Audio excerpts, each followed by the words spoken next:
मुझे अच्छा लगे ना लगे, आपको लगे ना लगे, ये थप्पड़ है हमारे गांठों के। तो G7 समिट से पहले नरेंद्र मोदी साइप्रस के 2 दिन के दौरे पर थे और आज साइप्रस की जानिब से नरेंद्र मोदी को हाई सिविलियन अवार्ड से नवाजा गया है। निकोसिया परिषद की सदस्य माइकेला क्राइथोटी महता ने प्रधानमंत्री नरेंद्र मोदी के पैर छुए, उनका स्वागत किया।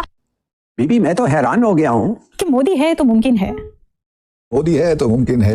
हम ये बताते हैं कि 10,000 साल से हमने इसको प्रिजर्व करके रखा है। इंडिया क्यों कामयाब हो गया हमसे ज्यादा, हमारे से ज्यादा गुर्बत थी। वो सबको ऐसे नमस्ते करते हैं, सबको ऐसे दिल में चाहे गाली भी दे रही हो, राम राम कर रहे हैं। भारत माता की, भारत माता की। उनका तो सीना फखर से चौड़ा हो गया होगा ना कि यार हम इंडियन। आप उसकी पॉलिसी से, उसके अंदाज से इख्तलाफ करें, इत्तेफाक करें, वो रूस को सान भी है, वो अपने लोगों के लिए बेहतरीन कर। यानी कि तुर्की को यह दिखाया गया कि बेटा तुम ज्यादा उछले तो हमारे पास बहुत सारे ऑप्शंस हैं। तो इंटरेस्टिंग क्वेश्चन हमारे सामने है कि पाकिस्तान के army chief general Asim Munir field marshal आखिर हैं कहाँ। इस हवाले से एक दिन पहले हिंदुस्तान का जो बड़ा अखबार है टाइम्स ऑफ इंडिया TOI, उसकी एक बकायदा हेडलाइन है where is general Asim Munir. साथ अगर इनके ट्रेड की बात करें तो $150 मिलियन की ऑलरेडी जो है भारत और साइप्रस जो है ट्रेड कर रहे हैं। फर्क है, यही फर्क है। ये मोदी साहब का ड्रीम, ये उनका एक ड्रीम है जिसके ऊपर वो काम करना चाहते हैं और काम कर रहे हैं। और अखबार में ये स्टोरी लगाई हफ्ते के दिन पाकिस्तान एम्बेसी के बाहर जो बहुत बड़ा मुजाहरा हुआ जनरल आसिम मुनीर साहब की वाशिंगटन में आमद के हवाले से, उसको डिस्कस करते हुए अखबार ने सवाल रेज किया कि ठीक तरह से पता ही नहीं है कि जनरल आसिम मुनीर कहाँ है। इंडिया इस वक्त 3 साइड से जो है टर्की को ब्लॉक कर रहा है, एक तरफ ग्रीस, दूसरी तरफ आर्मीनिया और तीसरी तरफ साइप्रस। ये देखिए कैसे हमारे एंशिएंट लोग अपना जीवन जीते थे। हमने उन मॉन्यूमेंट्स को प्रिजर्व करके रखा है, हम वो दिखाते हैं। हर हर महादेव, जय सनातन, जय हिंद। दोस्तों स्वागत है आपका जेके रिएक्ट चैनल की एक और रिएक्शन वीडियो में। दोस्तों प्रधानमंत्री नरेंद्र मोदी जी के साइप्रस दौरे के दौरान एक ऐसा वाक्य हुआ जब निकोसिया नगर परिषद के सदस्य ने प्रधानमंत्री नरेंद्र मोदी जी के पैर छुए और उनसे आशीर्वाद लिया। अब पूरी दुनिया में इस बात को लेकर चर्चाएं हो रही हैं। वही बात करें पाकिस्तान की तो पाकिस्तान इसे देखकर जल भुनकर राख हो चुका है। पाकिस्तान मीडिया में इसे लेकर क्या कुछ चल रहा है, क्या चर्चाएं हो रही हैं, जानेंगे आज की वीडियो में। दोस्तों अगर चैनल पर नए हैं तो चैनल को सब्सक्राइब करें, बेल आइकन दबाना ना भूलें। दोस्तों बने रहिएगा वीडियो में अंत तक। चलिए बिना समय गवाए वीडियो को शुरू करते हैं। हम ये बताते हैं कि 10,000 साल से हमने इसको प्रिजर्व करके रखा है। आइए देखिए कैसे हमारे एंशिएंट लोग अपना जीवन जीते थे। हमने उन मॉन्यूमेंट्स को प्रिजर्व करके रखा है, हम वो दिखाते हैं। हम भारत की विविधता दिखाते हैं, मानवता की विविधता दिखाते हैं। हम उनको ये महसूस कराते हैं कि इस विविधता में आपकी भी झलक है, आप इसका पार्ट हो। हम ये नहीं कहते कि आप यहाँ आगे आइए अब आपको दीन की शिक्षा देने कन्वर्ट हो जाइए। मैंने देखा था एक बेचारा कोई गोरा टूरिस्ट फंस गया था आपके यहाँ पे, लोग लगे उसको कन्वर्ट करने कि आओ बताएं तुम्हारा क्यों गलत है। ये सब करिएगा, कौन आएगा? सबको आपने बता दिया कि तुम तो एम्बेसडर ऑफ कन्वर्जन हो, तो कोई घूमने आ रहा है तो अब आप लगे उसको सुखाने। तुम्हारे रिलीजन में यार बहुत झंडू झंडू बातें लिखी हैं हमारे रिलीजन। तो अब वो बेचारा टूरिज्म करने आया है, वो कह रहा हाँ हाँ आ रहा हूँ भाई साहब, अभी तो जाने दो। तो आपने दुनिया को बनाया है। अब हमारे यहाँ आता है तो चर्च भी बगल में है, मंदिर भी बगल में है, मस्जिद भी बगल में, कुछ हो जाता है। वो आता है तो कोई गणपति में डांस करने वाला एक बहुत अच्छा वो एक है अमेरिकन, वो जब से आया है बोला यार मैं अमेरिका में इंडिया में आके पागल हो गया हूँ। कोई भी इनका फेस्टिवल होता है तो वो खींच लेते हैं, और कोई क्रिसमस का क्रिश्चियन का फेस्टिवल है तो हिंदू भी उसको मना रहे, क्रिश्चियन भी मना रहे और मुस्लिम भी मना रहे। भारत ने सबको अपनाया, इसलिए हम बुलाते हैं। हमारी में भी कमियां है, हमारी टूरिज्म सेक्टर में सबसे बड़ी कमी क्या है? गंदगी, उसको हमें इम्प्रूव करना है। दूसरा कि भारत में कुछ दिनों से मैं रेसिज्म की भी बूथ देखने लगा हूं, जो मुझे बहुत बुरी लगती है।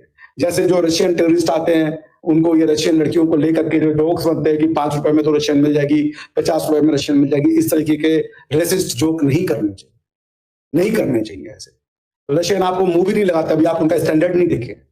इतने गोरे चेटे और वो लंबे चौड़े लोग होते हैं, उनको नहीं जरूरत है हमारे जैसे छोटू मोटू काले लोगों की। तो इस तरीके से ये जो हमारे यहाँ भी ये कमियां हैं दूर करना होगा उनको, लेकिन ये दूर हो जाएगा ट्रेनिंग के थ्रू, स्ट्रिक्ट एक्शंस के थ्रू। लेकिन ओवरऑल क्या है, लोग अपनाते हैं। आइए ताजमहल भी देखिए, उसके बाद आप हमारा हम्पी भी देखिए, आप हमारा महाबलेश्वर भी देखिए, आप एलोरा कोणार्क भी देखिए, और आप हमारा जो है वो अयोध्या में श्री राम का भव्य मंदिर देखिए, मथुरा में श्री कृष्ण का वृंदावन आपको पता है आधे से ज्यादा वृंदावन में गोरे रहते हैं, आधे से ज्यादा। वृंदावन में। तो भारत जो है वो मानवीय विविधताओं का, the pluralism of humanity is manifested in India. हम सबको प्रदर्शित करते हैं, कश्मीर से लेके कन्याकुमारी तक कितने वैरायटी ऑफ परिधान यानी कपड़े हो सकते हैं, हम सबको प्रदर्शित करते हैं। अब आप क्या कपड़े ही नहीं पहनना, लड़के तो बुर्के में आ जाए, लड़के हैं तो वो जी सलवार सूट पठानी, उसके ऊपर कुर्ता, ये और टोपी, ये उनके वो तो भाई चिनाब ढूंढ रहे हैं। अगर आपका बच्चा सिर्फ मार्क्स ला रहा है और कॉन्सेप्ट नहीं समझ रहा है तो ऑनेस्टली वो डेंजर जोन में।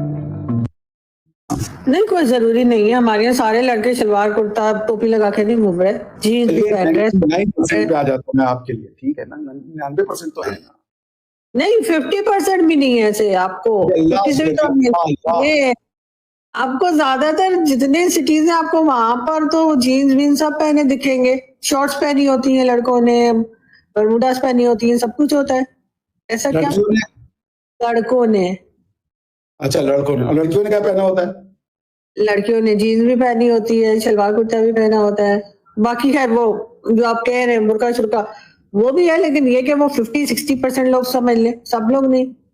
चलिए हम आपके कहने पे आरजू जी दिल बड़ा कर रहे हैं, 90% पे मामला खत्म कीजिए कि 90% लोग जो है वो यही परिधान पहने। जी मैंने देखा हर कोई वो सलवार सूट वो पहना रहता है, और फेवरेट कलर मेरे ख्याल से वो भूरे रंग वाला है। मैंने ज्यादातर लोगों को देखा है वो भूरे कलर का सलवार कमीज पहने हुए हैं जी, और चले जा रहे हैं। लोकल ड्रेसेस को मार कर दिया। मैंने कहा ना, मैंने देखा है कोई आया था बेचारा, वो लाहौर की किसी मस्जिद में था, वो आया था, वो क्रिश्चियन था, वो इस्लाम की वो देखना चाहता था। अब वो गलती से मस्जिद में पहुंच गया, अब लगे उसको इधर तुम्हारा वाला तुम नरक में जा रहे हो, आओ यही तुम्हें साथ में हाथ जोड़। अरे भैया टूरिज्म पे आए हैं यार, तुम तो सीधा डायरेक्ट कि टूरिज्म है तो सीधा जन्नत का तो बेकार है। वो बड़ी मुश्किल से जान छुड़ाई भैया, समझ रही हैं आप? तो अब आप क्या कीजिएगा? अभी मैं गलती से आ जाऊं कटास राज मंदिर देखने, तो मुझे पूरा यकीन है कि मैं मंदिर में जा रहा हूँ, उससे पहले कोई भाजन पकड़ लिया, बेकार है। हम तुम्हें बता रहे तुम इधर आओ। उसके बाद अगली बार से अपने पूरे खानदान को बोलेगा बच जाना भैया, वो वही पकड़े करवा देंगे। आप समझिए, आदमी डर डरा जाता है भैया पाकिस्तान में आने से। हर आदमी को आपने एम्बेसडर ऑफ इस्लाम बना दिया है कि चलो जी कन्वर्ट कर डालो दुनिया को। किसी ने हंस मुझ के मुस्कुरा दिया, बात कर दिया, आ जाओ आओ, टाइम आ गया है। चलो भाई, डॉक्टर कुतुबुद्दीन बकिया, मामला साफ। तो पॉइंट ये है ना, मैं जोक्स अबाउट आरजू जी की बहुत कुछ है पाकिस्तान के पास दिखाने के लिए, पर पाकिस्तान खुद नहीं देख पाता उन चीजों को। तो चलिए दोस्तों, वीडियो खत्म हो चुकी है और बिल्कुल सही बात कही है कि पाकिस्तान में जो भी जाता है, और दोस्तों ये सिर्फ कहानी पाकिस्तान की नहीं है, ये कहानी बांग्लादेश की भी है, क्योंकि कई वीडियोस मैंने ऐसी देखी हैं जिसमें जो टूरिस्ट बांग्लादेश और पाकिस्तान जाते हैं वहां पर लोग जो घोड़े वाले हैं, जो दुकान वाले हैं, वो उन टूरिस्ट को ये कहते नजर आए हैं कि आप मुस्लिम नहीं है तो आप अच्छे नहीं हैं, आप कन्वर्ट हो जाइए, आप मुस्लिम बन जाइए। ये तक कहा गया है ऑन कैमरा। कई टूरिस्ट जो कई देशों में ट्रेवल करते हैं, उन ट्रेवल ब्लॉगर्स ने ये चीज रेज की है।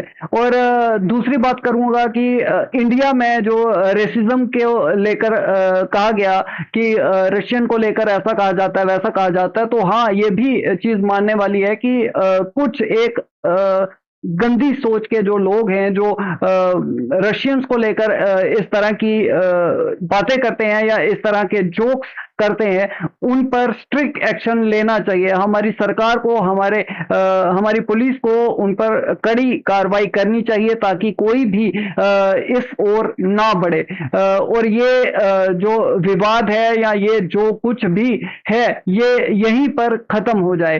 इसके साथ साथ दोस्तों, लास्ट में ये कहा गया कि पाकिस्तान के पास बहुत कुछ है दिखाने के लिए, लेकिन पाकिस्तान जो है वो दिखाता नहीं है। तो मुझे नहीं लगता, मैं इस बात से बिल्कुल एग्री नहीं करता कि पाकिस्तान के पास कुछ दिखाने के लिए है। पाकिस्तान के पास कुछ भी दिखाने के लिए नहीं है। हाँ, जब ये एक्सट्रीमिज्म छोड़ देंगे, जब ये रेडिकलाइजेशन छोड़ देंगे, रेडिकल माइंडसेट से बाहर आ जाएंगे, तो ये देख पाएंगे कि हमारे पास क्या है, हम क्या पूरी दुनिया को दिखा सकते हैं, हम क्या पूरी दुनिया को दे सकते हैं। तो दोस्तों, इसे लेकर आपके क्या विचार हैं, आपकी क्या राय है, कमेंट सेक्शन में हमें जरूर लिखें। वीडियो पसंद आई हो तो लाइक करें, शेयर करें। मिलते हैं आपसे अगली वीडियो में, तब तक के लिए हर हर महादेव, जय सनातन, जय हिंद, स्टे सेफ।